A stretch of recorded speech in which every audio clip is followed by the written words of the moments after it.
Hey everybody, I'm JJ. You're watching Reality Survival, and if you're not subscribed, click that subscribe button real quick. We'd sure appreciate it. For those of you on Rumble, 2 thumbs up for that.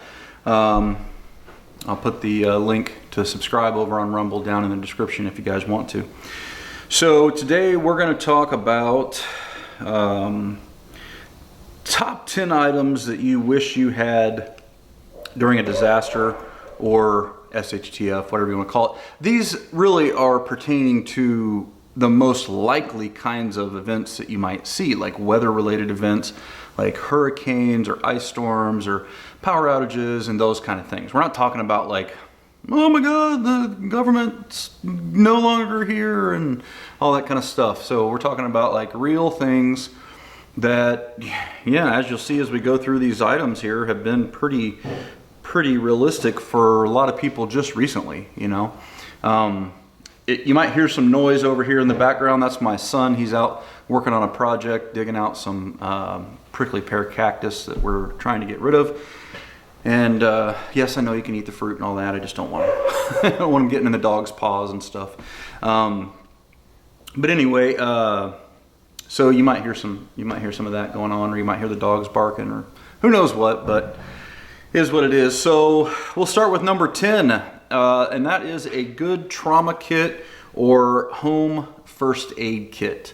And a recent example that I'll throw out there is the airplane debris falling through the roof of those people's houses out in Colorado. I think it was Broomfield, Colorado recently, when the the debris, it's not really funny, but I mean, it's what are the chances that it just, you know, it fell through somebody's house.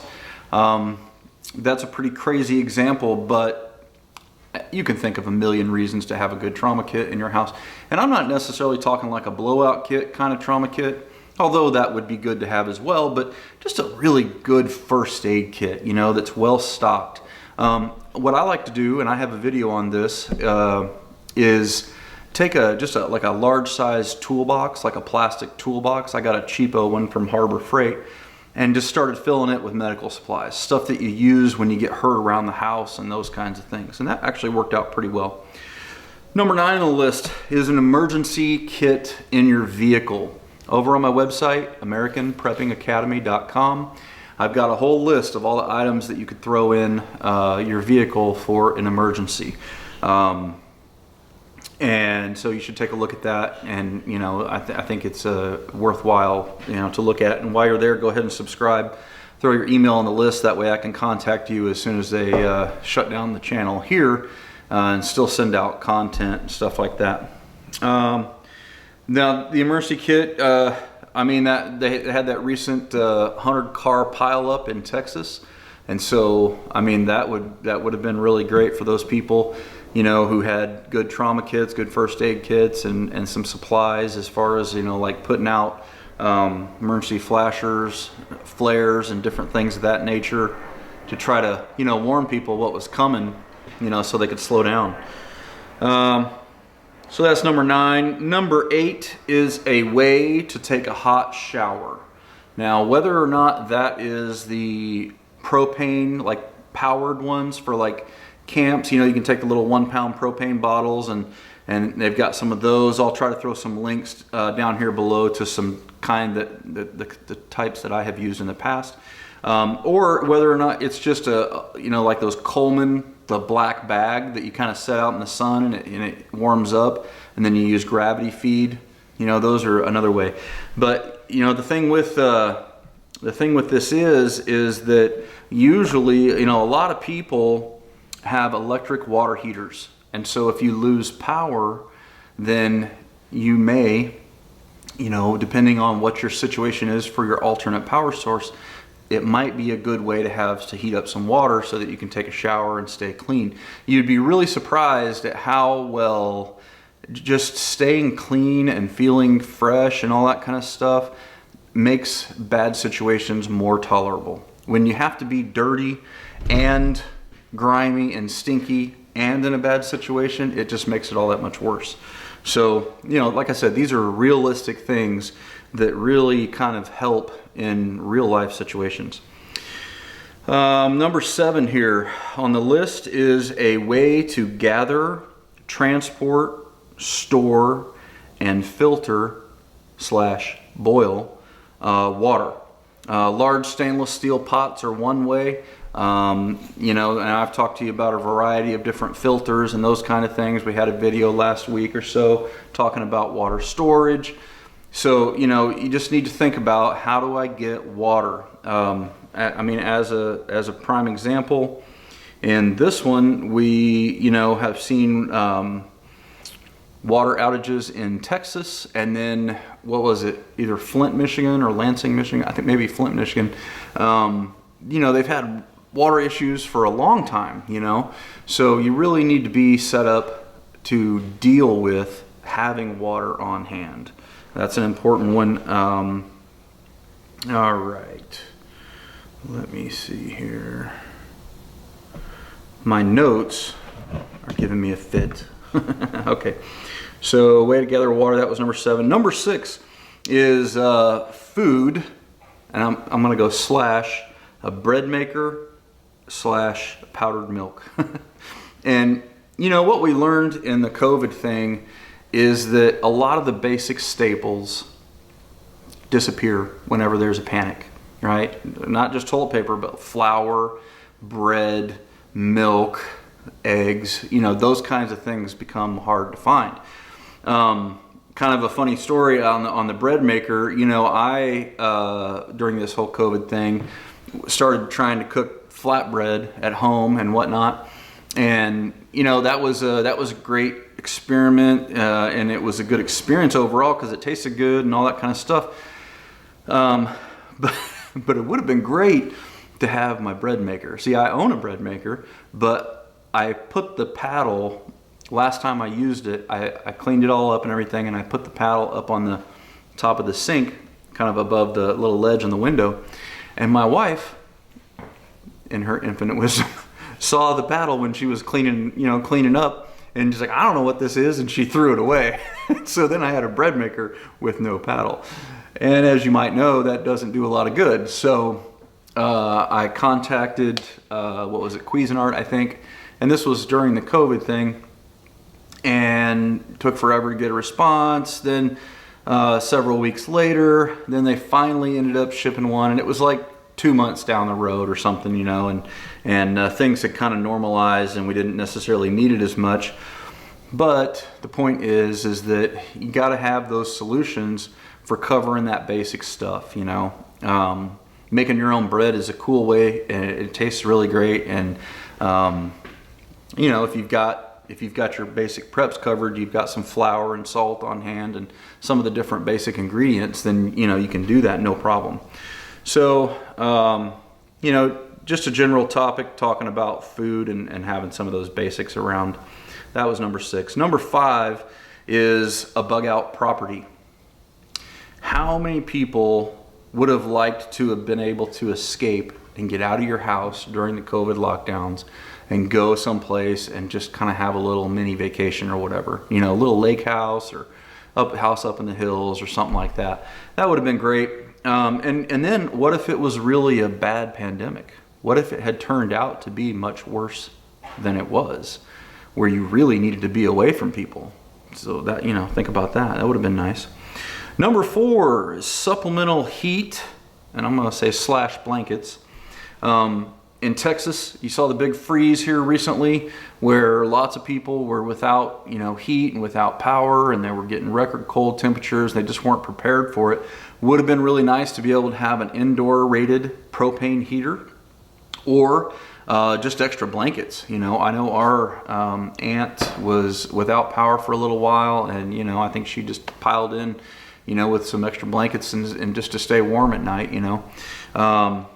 And then even in cold or in hot areas during the summertime, maybe just have an extra air conditioner, like a window air conditioner or a portable room air conditioner or something along those lines if it gets really hot and nasty. So just basically being able to deal with extreme temperatures one way or the other. And think about those. Number 3 is plywood tarps. plywood and or tarps. So if you think like hurricane season or hail or wind, like straight line winds, or anything where you could see, tornadoes or whatever, anything you could see that something that would, maybe ice storm, would punch holes in your roof, like if tree branches falling or hail, breaking a window or something along those lines. It's really nice to be able to have plywood to put over those windows, or put in over holes in a roof, or tarps to be able to stretch down over those spaces to keep it from getting water in and all that kind of stuff. The thing is buying them last minute is really hard, and you're not going to have a lot of good luck with that. So having a few extra pieces of plywood and stuff like that around the house is not a bad idea. And you don't got to have a whole lot of it. I mean, usually a couple of sheets to, two to four sheets or something like that would be more than enough in most circumstances. I've got some wood back here that's going to be our chicken coop. We're going to be building a small chicken coop here pretty soon. So, but I've got some other plywood as well in the lean-to, and it's just good to keep that stuff around. So, so that was number 3. Number 2 on the list is cash. Every disaster ever, right? It's always great to have cash on hand, because there's going to be something that you're going to need that you didn't think of, that you need to go out and buy last minute. Maybe it's just getting a hotel room because your house got trashed in a tornado. Maybe it's going to be, who knows what the case may be, of the house fire or something. It's really hard to say what could be, what that could be used for. But I really think it's a great idea to have at least a month's worth of expenses in cash on hand whenever possible. And I'm not talking about in a savings account. I'm talking about actually on hand. If you want to have more than that, that's fine, but I think at least a month is the minimum. All right. Number 1 is a generator. Power outages happen all the time in all different kinds of disasters. It doesn't just have to be the ones that just happened in Texas, and or Tennessee and different places. There's power outages just happen on a regular and rolling basis for a variety of different reasons. That the grid goes down sometimes.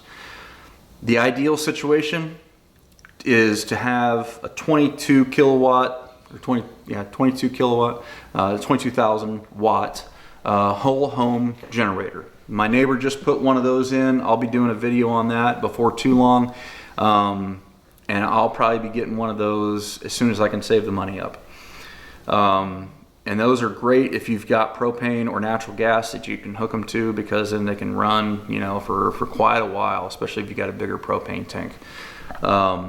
If you can't do that, what I've got right now is I've got a little 12,000 volt or watt generator, and that works to run about 10 circuits or so in the house, run all the main things, the water heater and the well pump and the central heat and all that kind of the basic stuff, and then a few extra circuits of lights and receptacles and all that kind of refrigerators and all that. That's pretty good too. I like getting the dual fuel generators.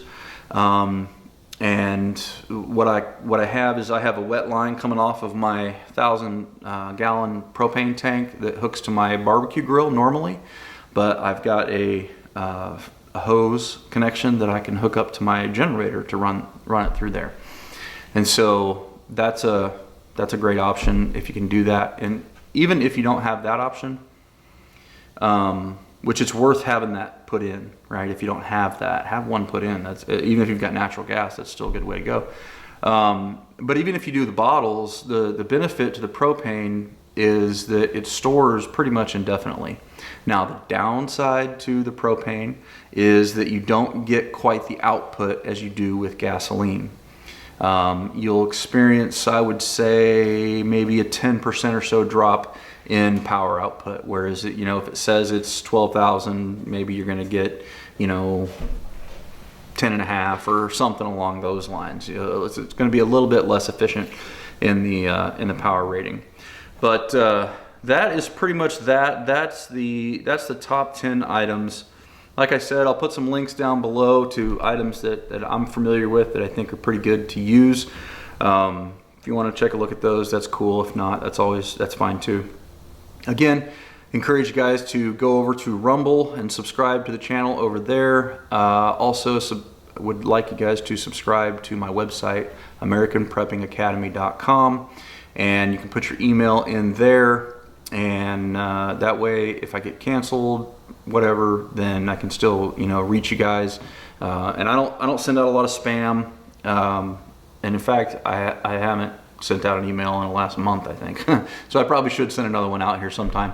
But I'd like to be able to build that list and, to be able to maintain contact with you guys, because I don't do any of that social media stuff anymore. And I would also encourage you guys to shut down all of your social media platforms. The only platforms that I am aware of that is secure at this point is Signal, really. All the rest of them, and it's not a social media platform, it's really a texting platform, but I would stay away from all of those. So anyhow, with that, I think that's pretty much it. Xander, you want to help take us out? Sure. He's over here. He's gonna help us out with the 6 P's. So as always, proper prior preparation prevents poor performance. Say it one more time so they can hear you. Proper prior preparation prevents poor performance. All right, thanks guys. Stay safe, and we'll see you on another video here shortly.